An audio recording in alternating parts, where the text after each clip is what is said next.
பஜகோவிந்தம் தெரியுமா? தெரியுமே. நாம் எல்லாரும் எம்எஸ்எம்ஆவின் இனிமையான குரலில் கேட்டிருக்கிறோம். அது ஆதிசங்கரர் இயற்றிய பக்தி பாடல். இதற்கு மேல் ஒன்றும் தெரியாது. உண்மையில் அது அரிய உண்மைகளை சொல்லும் ஒரு அற்புதமான தத்துவ பாடலாகும். அது பிறந்த கதை தெரியுமா?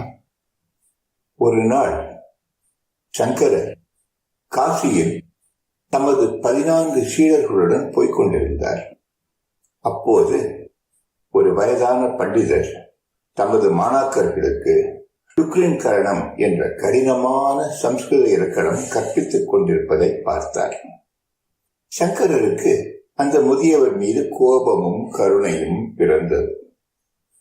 இந்த வயதான காலத்தில் இலக்கணத்தை விட்டு உய்யும் வழியை தேடு என்று உபதேசித்தார். அந்த உபதேசம்தான் மோகமுத்கரம். இதற்கு மயக்கத்தை உடைத்தெறியும் செம்மட்டி என்று பொருள். பஜகோவிந்தம் என தொடங்கும் 4 வரிகள் ஒவ்வொரு பாடலுக்கும் பின்னால் பாடப்படுவதால் இது பஜகோவிந்தம் என்றே அழைக்கப்படுகிறது. 31 ஸ்லோகங்கள் கொண்ட இந்த துதியில் முதல் 12 ஆதிசங்கரால் இயற்றப்பட்டவை. அவை துவாதச மஞ்சரிகா என்று சொல்லப்படும். மற்ற ஸ்லோகங்கள் அவரது சீடர்களால் சொல்லப்பட்டவை. அவற்றுக்கு சதுர்தச மஞ்சரிகா என்று பெயர். இந்த ஸ்லோகங்களில் கடுமையும் சற்று கிண்டலும் கலந்திருப்பதை பார்க்கலாம். இனி பஜகோவிந்தம் என்ன சொல்கிறது என்று பார்க்கலாமா?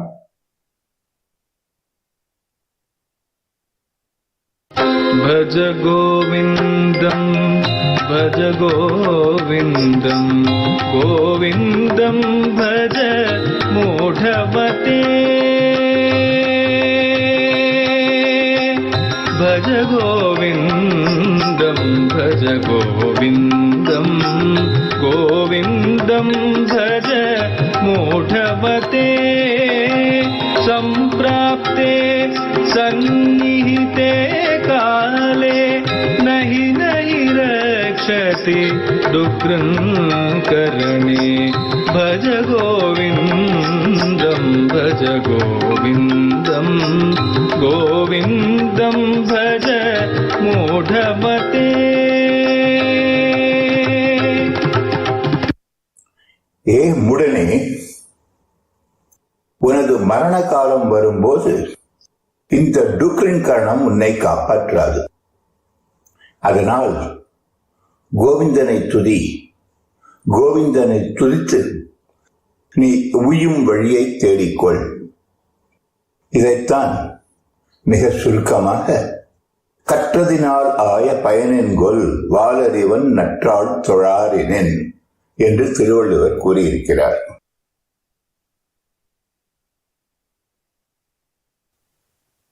மூடஜஹீஹி தனாகமத்ருஷ்ணா குரு சத்புத்தி மனசி வித்ருஷ்ணா யல்லபசே நிஜ கர்மோபாஸ்தம்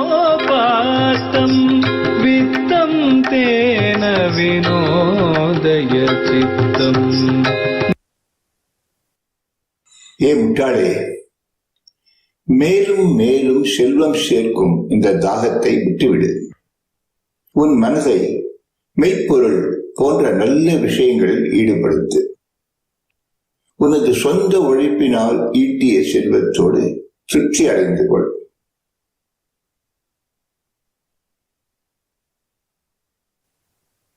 நாரீஸ்தனபர நாபீதேஷம் திருஷ்ட்வா மாகா மோகாவேஷம் ஏதன்மாம் சவசாதி விகாரம் மனசி விசிந்தய வாரம் வாரம். பெண்களின் மார்பையும் தொப்புளையும் பார்த்து மயக்கம் கொள்ளாதே. அவை வெறும் சதையும் கொழுப்பும் மட்டுமே என்பதை மனதில் திரும்ப திரும்ப நினைவுபடுத்திக் கொள்.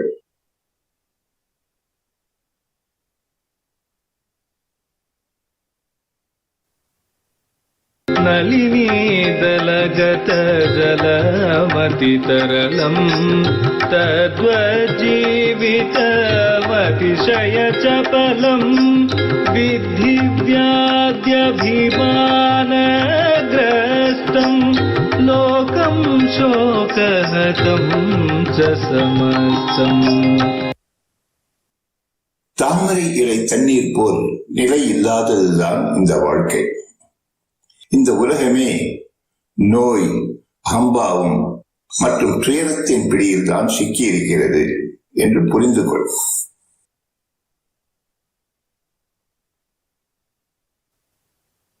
यावद्वित्तोपार्जनसक्तः तावन्निज परिवारो रक्तः पश्चाज्जीवति जर्जरदेहे वार्तां कोऽपि न पृच्छति गेहे. ஒரு மனிதன் சம்பாதிக்க முடிந்தவரைதான் அவன் குடும்பத்தினர் அவனிடம் மிகுந்த அன்புடன் இருப்பார்கள். அதன் பின்னால் அவனுக்கு வயதாகி உடல் தளர்ந்த பின் ஒரு வார்த்தை கூட யாரும் கேட்க மாட்டார்கள்.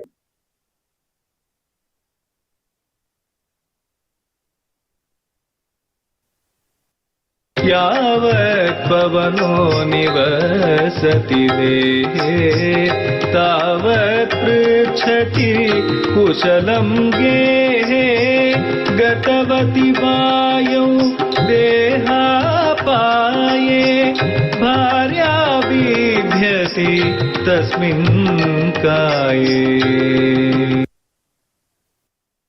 உன் உடம்பில் மூச்சு இருக்கும் வரைதான் நண்பர்களும் உறவினர்களும் நலம் விசாரிப்பார்கள்.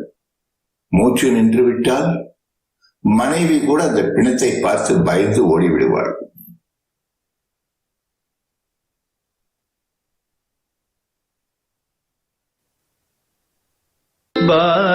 बालस्तावत् क्रीडासक्तः तरुणस्तावत् तरुणीसक्तः वृद्धस्तावत् चिन्तासक्तः परमे ब्राह्मणि कोऽपि न सक्तः.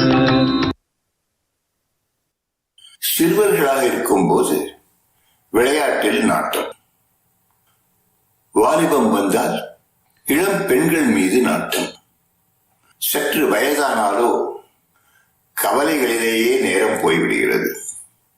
பரம்பொருளை நாட மட்டும் எப்போதும் நேரம் இருப்பதே இல்லை.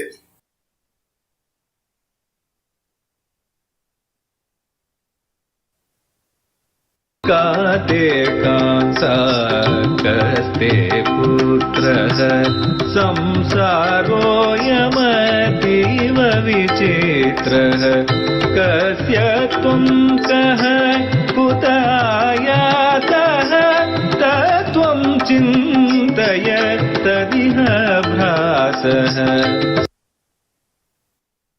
மிகவும் விந்தையான உலகம் இது. இதில் உன் மனைவி என்பவள் யார்? யார் உன் மகன்? நீ யாருடையவன்? எங்கிருந்து வந்தாய்? இந்த உண்மைகளை பற்றி நன்றாக யோசித்து பார்க்க வேண்டும் தம்பி.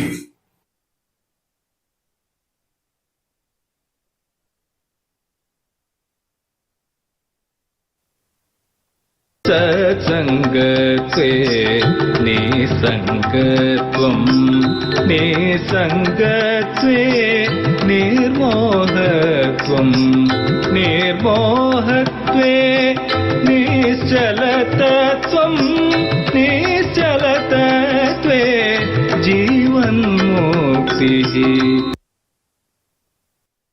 நல்லவர்களுடன் சேர்ந்தால் பற்று விட்டுவிடும். பற்று விட்டுவிட்டால் மயக்கங்கள் தெளிந்துவிடும். மயக்கங்கள் தெளிந்துவிட்டால் சித்தம் நிலை பெற்று நிற்கும்.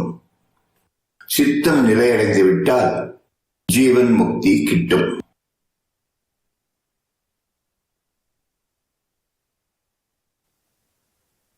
वयसि गते कः कामविकारः शुष्के नीरे कः कासारः क्षीणे वित्ते कः परिपारः ज्ञाते तत्त्वे कः संसारः.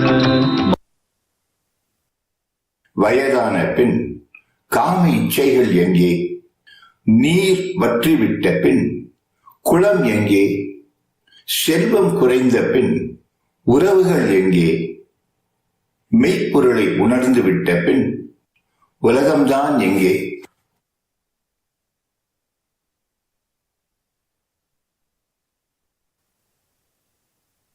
मा कुरु धन जन यौवन गर्वम् हरति निमेषात् कालः सर्वम् मायामयमिदम् अखिलम् भूत्वा ब्रह्मपदम् त्वम् प्रविश विदित्वा. உன் இளமை, செல்வம், செல்வாக்கு இவற்றை பற்றி இருமாப்பு கொள்ளாதே. கண்ணிமைக்கும் நேரத்தில் காலம் எல்லாவற்றையும் எடுத்துக்கொண்டு போய்விடும். இந்த உலகமே மாயை என்று நன்றாக உணர்ந்து கொள். அதை துறந்து விட்டால் மெய்ப்பொருளை அடைவாய். செல்வம் நிலையாது என்பதைத்தான் கூத்தாட்டவை குழாத்தற்றே பெருஞ்செல்வம் போக்கும் அது விளைத்தற்று என்று சொல்கிறார் வள்ளுவர்.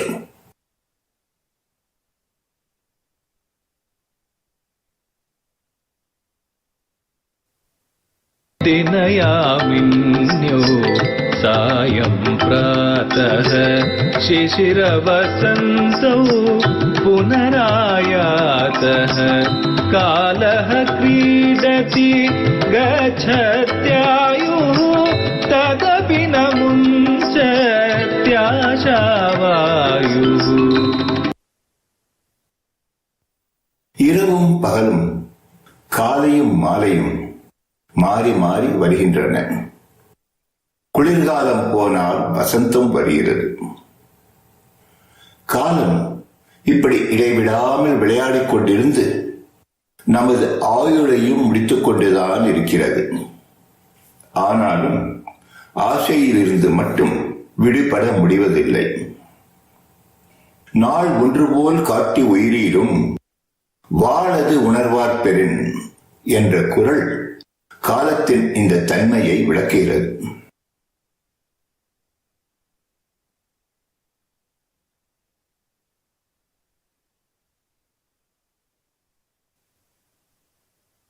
काते कान्ता धनगत चिन्ता वातुल किं तव नास्ति नियन्ता त्रिजगति सज्जन संगतिरेका भवति भवार्णवतरणे नौका. ஏன் இப்படி என் மனைவி, என் செல்வம் என்று அமைதியே இல்லாமல் இருக்கின்றாய்? உனக்கு அறிவுரை சொல்வோர் யாருமே இல்லையா? இந்த உலகங்களிலும் பிறவிக் கடலை கடக்க உதவும் ஒரே படகு நல்லவர்களின் தொடர்புதான்.